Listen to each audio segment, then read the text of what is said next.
From NJ.com, this is Talk is Cheap, a New York Giants podcast. We're talking Big Blue football all year round. Greetings and welcome back, Giants fans, to the Talk is Cheap podcast right here on NJ.com. After, I guess, a brief hiatus, Ryan Dunleavy and Matt Lombardo back with you here. A lot has happened since we last joined you. The NFL draft has happened. And, of course, Ryan, the Giants have who they believe in Daniel Jones to be Eli Manning's franchise quarterback of the future successor. Yes, it's been a long time because we taped one of these last week and it got lost in cyberspace. So we have a lot of interesting things that we said that no one will ever hear. So. It's really a shame because that could have gone on the Matt Lombardo, Ryan Dunleavy Greatest Hits album. Now it's just stuck in the vault somewhere and Giants fans will never be able to hear it. But a lot has happened. We've had the draft. We've had the post-draft rookie minicamp. The assistant coaches spoke yesterday, and we're going to get into all of that and share our thoughts on Daniel Jones and how this young team is now starting to take shape on both sides of the football because there have been a lot of changes. But before we dive into a little bit of housekeeping for you, of course, if you like what you hear, we would love if you would subscribe on Apple Podcasts. Check us out on iHeartRadio, Google Play, Stitcher. Throw us a like on YouTube. You can check us out and stream us there. And be sure to follow us on Twitter. He's at RY Dunleavy. I'm at Matt Lombardo NFL. And we always love those 5-star reviews. They help us grow the show. Let us know who you want us to try to get on as guests. And, we'll dive right into it here, Ryan. Obviously, you look at the draft, you look at rookie minicamp, and, of course, we got to talk to the assistant coaches. And I think the headline that jumped out at me, and that's why I wrote it right away on Wednesday afternoon, was Mike Shula, after one weekend with Daniel Jones, obviously this isn't going to be the situation here, but he believes Jones is capable of starting week one, that he has that kind of skill set. What are your thoughts? Yeah, I think most quarterbacks now come into the NFL and there's pressure immediately to start. Look, head coaches only get Steve Wilkes got 1 year. Some coaches get 2 years. 3 years is like the maximum now. So there's so much pressure. There's so much immediacy. There's so much, everything's sped up in today's world. So, it used to be that the model Dave Gettleman joked about, we think he joked about, the Aaron Rodgers model of sitting. Don't get me started. Don't get me started on that. That doesn't happen anymore. Even it's rare for that Patrick Mahomes situation where he sat for, pretty much his whole rookie season. That's rare. Quarterbacks come in now, Carson Wentz or Deshaun Watson or whoever, and they pretty much start from week 1, week 2, week 3. Rosen, Darnold. Darnold started week 1 last year. Rosen played, I believe, 14 games. Mayfield played 13. Yep. Yeah, they all made at least 13 starts. Yep, and the silly thing, before we get completely into Daniel Jones and if he can play right away, there's a little bit of parsing of the words that we need to do with Dave Gettleman here, because it's a much different situation. You took Daniel Jones, number 6 overall. Aaron Rodgers slid to number 24. Brett Favre was in the prime of his career at that point, so you could afford to let Aaron Rodgers sit on the bench for 3 seasons. It was a different world economically. The Giants invested the 6th overall pick in Jones, and we've seen over the last 6 years that Eli Manning isn't in the prime of his career. He's in the twilight of his career. So I think the Giants feel good about what they have in Jones. They have the luxury of not having to play him right away. But, Ryan, if this thing goes off the rails at some point this season, I think Mike Shula saying after rookie minicamp and not even seeing him in training camp in pads that he's able to start week 1, that's only going to strengthen the voices in week 9, week 12, week 14, calling for Jones to take the reins from Manning for the rest of this year. Yeah, look, I don't put too much stock into that quote. I mean, I know everybody else did. You did. A lot of reporters did. A lot of fans will. What's he supposed to say? I don't think he's ready to play. I didn't get too worked up by that quote. I could certainly see where it will fuel the fires, but to me, it was just like him giving a kid a pat on the back of confidence.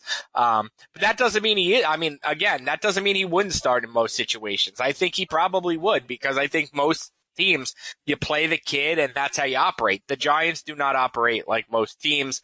I think Eli Manning will probably be the quarterback till 2025. So, that's what it is. That guy who won the 100 years of season tickets, his offspring will get to see Eli Manning in 2025, 2030, and 2035. Correct. I think he'll probably hand the baton off to Charlie Manning, the son who he had back in February. So, look, here's a couple other things I want to touch on. We're going to dive more into Jones. I thought so, but we'll go in reverse chronological order. Yesterday, I thought James Bettcher was really one of the stars of the day, as he usually is. He's a head coach in the making. He takes the podium. He gives an 8-minute opening statement. He touches on everything that we want to talk about. He knows what we want to talk about. I thought a couple of things were interesting. One, he said he didn't bang the table for Ed Oliver or Josh Allen because he already kind of knew the Giants were going quarterback. Gettleman had kind of approached him earlier, asked him all the questions. There's an open dialogue in the coaches. That doesn't happen everywhere. I thought that was really interesting.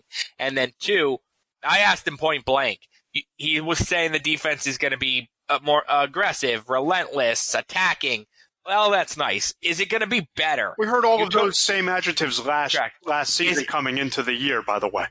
Yes. Is it going to be better? Like, you lost Landon Collins, Olivier Vernon, Snacks Harrison, Eli Apple, and you replaced them with a bunch of guys who have never done anything in the NFL. They have nice, they ran nice at the combine, or they have nice college resumes, but they've never actually done anything. So is this defense actually going to be better? Like, on paper, it is worse than the defense that Dave Gettleman set out. The number one thing he was going to do this offseason was improve the defense, get more playmakers. Well, Oshane Ximenez and Dexter Lawrence and DeAndre Baker and Marcus Golden and Antoine Bethea and Jabril Peppers are not as proven as the guys you left. So now you really went all in. You've taken a full-out bank investment on potential. Right. I look at the DeAndre Baker pick, and I see a guy who can step in and play right away. And James Bettcher and Everett Withers both said earlier this week that, as of now, he's going to be your starting outside cornerback opposite Janoris Jenkins. I think that has a chance to be an upgrade over what you opened the season with a year ago in Eli Apple. Dexter Lawrence, one of the largest human beings that I've ever seen. And you look at him, he's built like a Mack truck. We'll see if he can generate any sort of pressure on the inside. But they have a little bit of redundancy and skill set there, Ryan, because Dalvin Tomlinson and Dexter Lawrence and, those guys are both prototypical nose tackles. One of them is going to have to play defensive end in a 3-4. Ximenez is going to be called upon to take significant amount of snaps. They're taking a big gamble on Marcus Golden being healthy and returning to the form that he was 18 months ago. That's a gamble. Listen, I don't think week one that this defense is going to be better than it was last season, but I don't think that they've taken as big a step back as a lot of people do, because Olivier Vernon was banged up through most of last year. If Golden can get on the field and stay healthy, and you're starting Lorenzo Carter going into his second season, I think there's some promise there. I don't see Jabril Peppers being a significant drop-off, especially in coverage from Landon Collins. And I think that when you look at the nickel, whether it's Grant Haley, Sam Beal, or Julian Love, who obviously doesn't have any experience, you have guys who are kind of built to play that spot. So I think they have a chance to come together. It's probably a work in progress, but this isn't a playoff team this year anyway. I don't think that anybody has any realistic aspirations of this being a playoff team in 2019, but I think that they have a chance to take a step forward as a defense with the personnel they've added. Yeah, I've already booked a week of vacation for January 1st of next year. Yeah, there's no, let me say this. Neither you nor I covered the Giants' Eli Apple's rookie year, but apparently he came in like a house on fire. So why should we assume that DeAndre Baker's, I'm just playing devil's advocate. Why should we assume DeAndre Baker's better than Eli Apple? Eli Apple was a problem in the locker room, but Eli Apple was a decent player. Like, why should we assume that DeAndre Baker day one is going to be better than Eli Apple? I think he has. I think he's a better skill set, and he's better built for this system. He's a physical press cornerback with great ball skills. Okay. Doesn't have necessarily the high end speed, but he was also the first defensive back, cornerback, or safety chosen in this draft, and we can say the Giants were the ones to do it. Was Apple?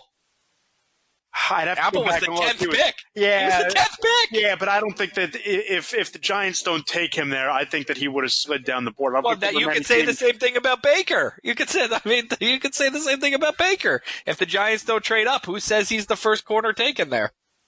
No, that's fair. I just look at Baker's resume coming out of Georgia versus what Apple was coming out of Ohio State and kind of the tendencies to get beat.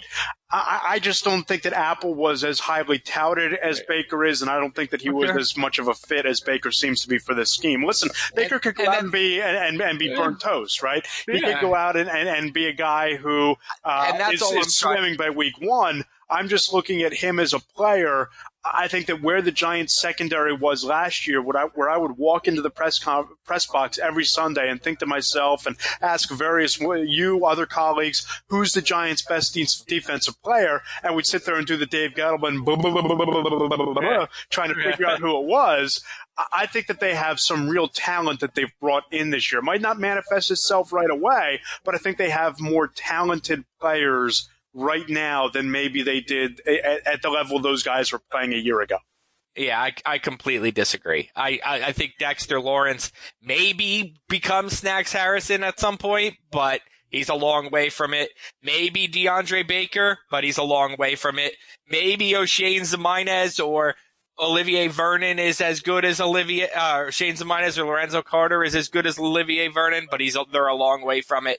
Maybe, but I mean, I think the Giants got noticeably worse on defense. Now look, maybe it's addition by subtraction if you want to say those guys were overpaid or they weren't great team guys or whatever. Maybe it's addition by subtraction that way. If you want to sell me on potential and chemistry and all the intangibles, okay. But quantifiably, I think they got much right. better. I'm just looking at what they were a year ago, right? And you look at Olivier Vernon, banged up, suffered the high ankle sprain, 7.5 sacks in 11 games.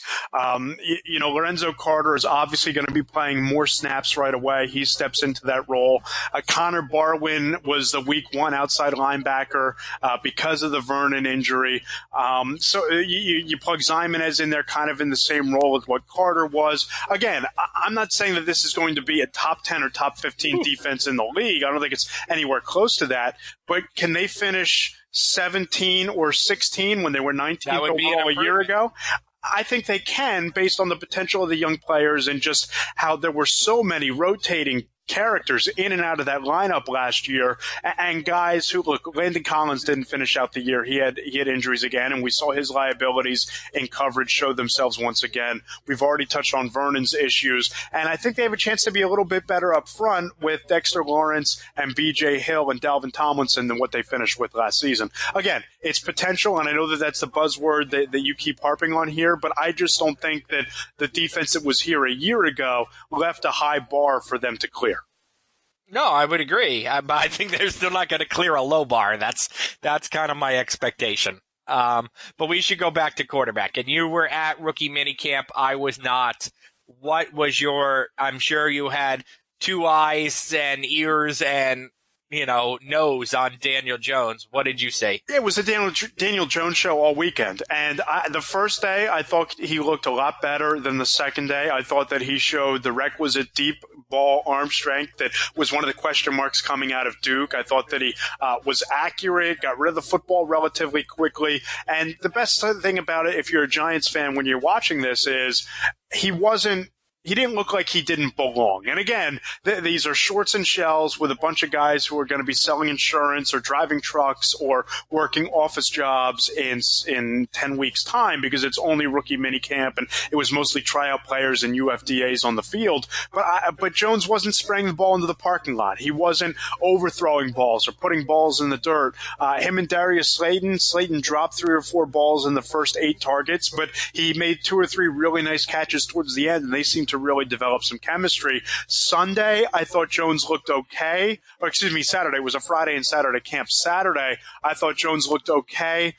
James Betcher and the defense had 2 or 3 blitz periods where they focused on adding pressure on the quarterback. I thought the ball came out a little bit quicker. You had Jones throw a tip ball interception where DeAndre Baker tipped the ball to one of his teammates who picked it off and took it to the house. And then Ryan Connolly had a ball hit him square in the hands, and he just dropped it. The linebacker did, out of Wisconsin. So a little bit less sharp, a little bit less accurate from Daniel Jones, but he looked like he belonged on the field, and he already looked, I think, as if bare minimum he's going to walk into training camp as the second best quarterback on the roster, and it's going to be really fascinating to watch him and Eli Manning every single day, what they look like in practice, and if Jones is really nipping at his heels.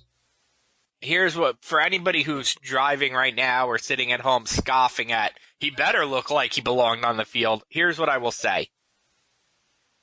We left rookie minicamp last year, and there's a huge difference between the number 6 overall pick and a 4th round quarterback. But we left rookie minicamp last year. Kyle Lauletta's a very nice kid. We left rookie minicamp last year, and we were like, oof, like, he's going to have he's a long way away. And it was his arm strength, it was windy on the Meadowlands, etc. But it was very obvious there that Kyle Lauletta was, a long way from being an NFL quarterback. And it does not sound like Daniel Jones was that. No, and I think that when you look at Daniel Jones, yes, he was the 6th overall pick, but you talk to people around the league, and there's a lot of dispute over Dave Gettleman's claim that they couldn't have had him at 17. My point is, this isn't Baker Mayfield coming out of Oklahoma. This isn't Jared Goff coming out of UCLA. This isn't Carson Wentz. This isn't even Sam Darnold last year as the number 3 overall pick out of USC. There was a lot of debate and a lot of question about Daniel Jones as the 6th overall pick. And for him to step on the field and look competent in rookie camp, I think that's a positive baseline for the Giants to build on, and something that Giants fans should be kind of excited about. Let's go into this because we spent a half an hour on it last week. You'll never hear it, but we won't spend a half an hour on it this week, but let's spend 5 minutes on it. Where do you fall on the Giants 6 for Daniel Jones versus Dave Gettleman saying there was a fact he knows he would have been gone by 17, Schefter reporting he might have been there at 30, some people saying the Redskins liked him, some people saying they didn't. It said there's a zillion reports. A report that somebody wanted Daniel Jones to play tight end. Where do you fall on all this? The Giants taking this guy at 6 versus waiting later in the Yeah, I think that Dave Gettleman, and I wrote about this Friday morning of draft weekend, I thought that he once again completely eschewed value in analytics by passing on Josh Allen and taking Daniel Jones. And I think there's just way too much smoke in terms of, Bruce Allen coming out and saying essentially, keep my name out your mouth, when he said that, the Redskins, Gettleman might know some boards, but he doesn't know ours. The Mike Hills report out of Denver that the Broncos were all in on positioning themselves to take Drew Lock in round 2, and that Daniel Jones wasn't on their board. I'm not buying, and I wasn't buying for a second, that they couldn't have had him at 17. I thought that unnecessarily Gettleman was almost spinning and defending himself for making the pick when all he had to say was, hey, we love this kid. We saw him. We fell in love with his skill set. We fell in love with his personality. He's our guy. Finito, done. That's all you needed to say. But instead there was this spin and this PR blitz to put out this narrative that I believe to be demonstrably false, that there were 2 teams trying to get him at 17. Listen, you could have taken Josh Allen at 6, and you had 10 more selections, including 17 overall, where you could have tried to trade up and get Jones as early as pick 8 or pick 9, where I think there were some teams that might have been willing to wheel and deal out of that spot. So, again, I'm not buying that Daniel Jones had to be chosen at 6. I think that they would have had a much better draft haul if they had Allen and Jones. But if they believe that Daniel Jones is a franchise quarterback, then obviously you go get him and you take him. But I don't believe Jones was the number 1, 2, or 3 quarterback in this year's class. They clearly do. And I don't think that you needed to take him at 6 to assure yourself of getting him. They obviously thought that they needed to. That's a good spot for me to jump in, because here's what I will say. I fault the Giants, and by fault, I mean I disagree with, let's put it that way. I disagree with their evaluation, not their process. And what I mean by that is the process is, if he is your number one quarterback and you are in the market for a quarterback, and he's not just your number one quarterback this year, he's your number one quarterback including the guys you passed on last year, then you take him at 6. I'm surprised they didn't trade up into like 3 to take him, because that's what you do if you're that confident. If you have such a high grade on him that you can't miss him, you can't risk losing him, then I love the process of taking him at 6. My problem is I don't think he's good enough. I disagree with how good they think Daniel Jones is. I'm very worried that a lot of it is projective speculation on, if he had better players at Duke, if he was at Ohio State, he could have been this. If he was this, he could have been this. No, what is he? Not what could he be? Not what if you put him here, if you did this, if you did this, if you did this. Like, no, just tell me what he is. Just evaluate him. And I thought Dwayne Haskins was the best quarterback in the draft from a talent standpoint, as we've seen with Dwayne Haskins through some of my own reporting and some of the things that have happened since the draft. He would have had John Mara facepalming in his office, starting his own marketing agency, asking a legend for his number, just very non-Giants-esque things to do. So I'm not surprised they passed on him. I'm not surprised if we find out they didn't want Kyler Murray because he's too small, because, again, that's not Giants-esque. So I'm not surprised he's the guy they wanted. I think they certainly could have got him at 17. But I don't fault them if they were in love with him for going for 6. I think that is what you do. And I think that everybody's going to talk about Dwayne Haskins versus Daniel Jones, and I think there's some merit to that conversation, but let's just put this out there right now. Daniel Snyder was all in through the entire process on Haskins. Now, I can't speak to whether there was a faction in Redskins Park in Ashburn, Virginia that had Daniel Jones over Haskins, but the owner's going to win out when it comes to a franchise quarterback. If the owner says, this is the guy that I want to build the franchise around, he's the pick. And it's very possible that John Mara did the same thing, and this is just speculation on my part, with Daniel Jones over Haskins or over Locke or over any of the other quarterback prospects they looked at. So there's that angle to this. But I also think, Ryan, that we need to view the scopes of the careers from this moment forward of Daniel Jones and Josh Rosen, because the Miami Dolphins basically acquired Josh Rosen for a song. Right? We know that the Giants had conversations. I reported an hour before the draft that those conversations were ongoing between the Arizona Cardinals and the New York Giants.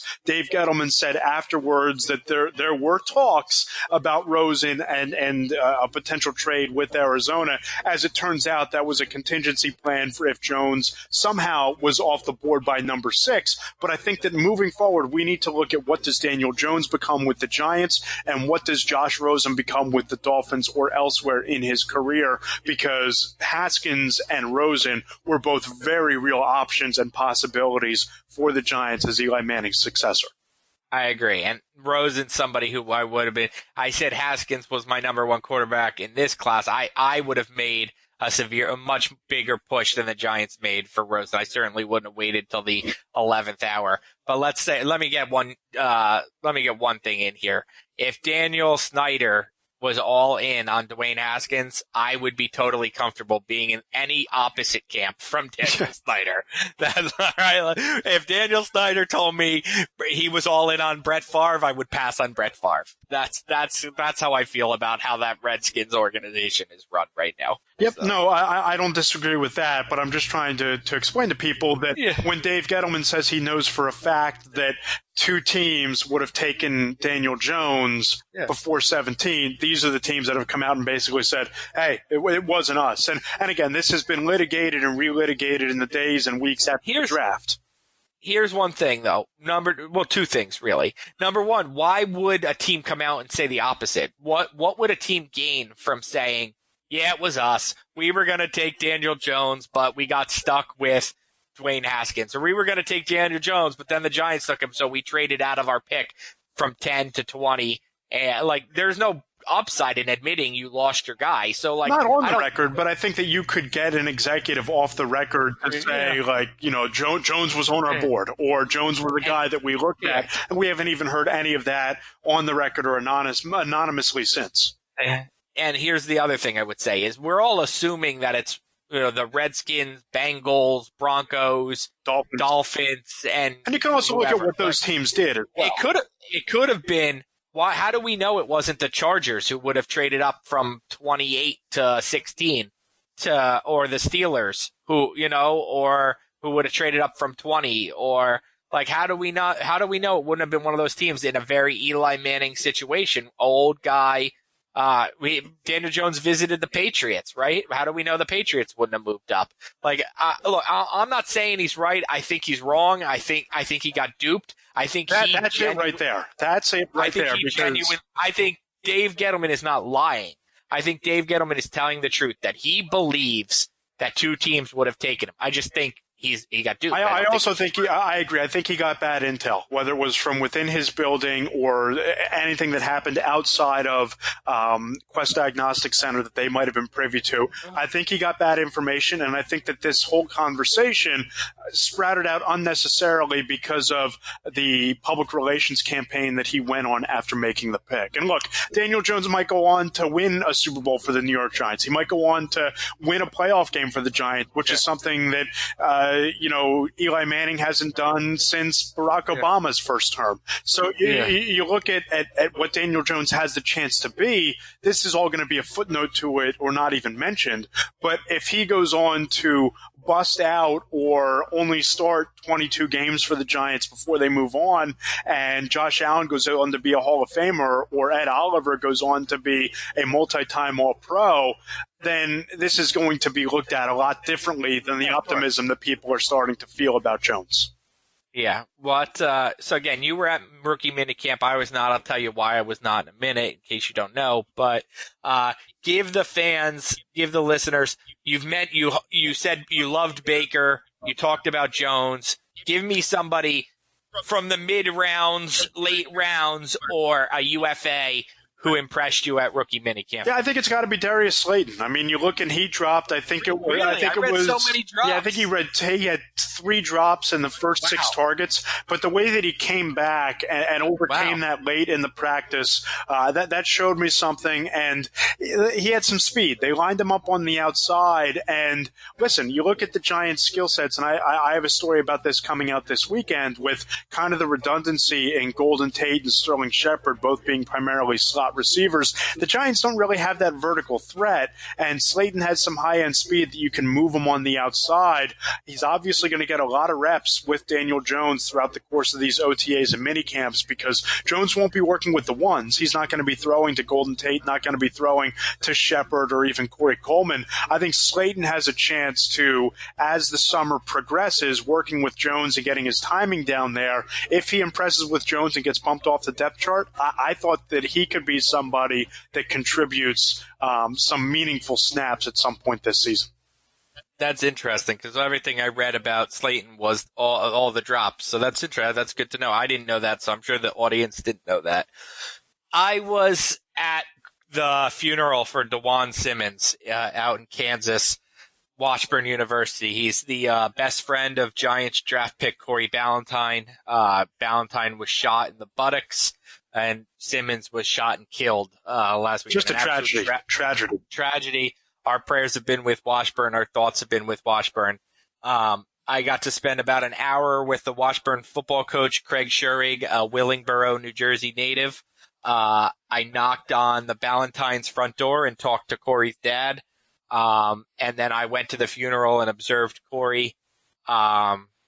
Just an absolute tragic situation. I hope everybody reads my story.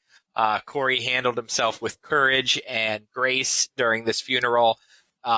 Simmons' life was honored with a powerhouse funeral, an absolute show to all that he was, and apparently a kid who was just a fireball of energy. And I gotta say, I think the Washburn football community, the Washburn University, the Topeka communities, the Lee Summit, Missouri communities handled this as well as anybody could handle it. An absolute tragedy, and that whole community has really rallied and showed tremendous grace. From a football standpoint, Corey Ballentine was limping while I saw him. I would be very surprised if he's able to be on a football field anytime soon, but he is expected to join the Giants, meet his teammates for May 20th for the first OTA. Maybe he shows up before that, but that would be kind of the report date I look for Corey Ballentine. I don't think he'll be on the field, but I think he'll be with his teammates May 20th when OTAs. Yeah, and your story did a terrific job of putting the reader in the church. I'm reading the story the other day, and I felt like I was sitting in the funeral. So you did a really nice job with that, Ryan. I also thought that it was noteworthy that the Giants sent 2 representatives to the funeral, and again, not every organization is going to do that. I think that what Pat Shurmur did in terms of telling Corey Ballentine to stay away for rookie minicamp, again, it's probably difficult with the injuries to hop on a plane and get to those practices anyway. But just the fact that Shurmur and James Betcher have reached out to Ballentine and basically said, hey, we have your full support, get through the grieving process, get your mind there, and when you arrive here, be ready to go, and we're here for you. I think that is a class act on the Giants' part. Yes, correct. Everett Withers, the defensive backs coach, has been in touch with him. Ronnie Barnes, who's the works, I don't know, I can't remember if he's the team doctor, but he, works in the medical end of it. Was out there. Jesse Armstead, kind of a player's liaison to the front office, was out there. Really first-class gesture that made a definite impact in Washburn. I know that the people were talking about how the Giants handled it. And then Ballentine, the number one thing that Betcher said he's told him is, don't worry, you're not falling behind. You're not losing ground by not having your playbook. And when it was 3 practices, you'll catch up fast enough. And from a Giants standpoint, they really like this kid. They really think he's a heck of an athlete. They think they stole him in the 6th round. Look, the whole secondary is going to be fascinating this offseason, right, Matt? I mean, we're talking about Jackrabbit and then basically 5 corners who Haley played last season, but really 5 corners in Haley, Sam Beal, Ballentine, DeAndre Baker, and Julian Love. 5 guys who are basically rookies. Rookies are, second-year players, yeah. Second-year players, but Haley's really the only second-year player, and he, even he didn't start playing until mid-season. So we're talking about 5 guys who are basically as raw as they can be, competing to see who's number 2 and who's number 6. And I think it's going to be interesting what they wind up doing with Julian Love because, again, similar to DeAndre Baker, physical guy, really doesn't have the speed to play cornerback, though. And that was one of my observations early in rookie minicamp last week is that he got beat a couple times, on the outside, and it didn't take long for them to slide him over to safety. I think that Love has a chance to be the number 3 safety or number 4 safety on this team, somewhere underneath Jabril Peppers, Antoine Bethea, and Michael Thomas. I think there's more of an opportunity for Love at the safety spot rather than cornerback. And I'm going to be really intrigued about what they do with Sam Beal. He's a guy who didn't make it through the first practice of rookie training camp when Pat Shurmur brought the rookies in for 3 days before the rest of the veterans got to camp. Then he was shut down with the season-ending shoulder surgery. I'm going to be real interested to see what happens there, how Baker and Haley all fit into the mix. But you're right. There's a lot of opportunity for young guys to get on the field, and it's also going to be fascinating to watch Janoris Jenkins and Michael Thomas and Bethea kind of be that player coach trying to instill the system and good habits onto these young players who are basically getting into the NFL either for the first time or approaching their second year.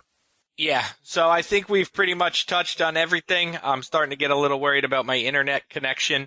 So I think this is probably a pretty good point to wrap it up. We'll definitely do podcasts during OTAs. We'll try to get on a weekly schedule from here on out. We'll see what we can do there. But we have the OTAs coming up. We have mini camp and then the summer break before training camp. So, again, if you like what you've heard, we'd love if you would subscribe. Follow the show on Twitter at TalkIsCheapNYG. Ryan is at RY Dunleavy. I'm at Matt Lombardo NFL. And if you love what you've heard, we'd love if you leave us a 5-star review. And we're going to start reading these at the end of the show.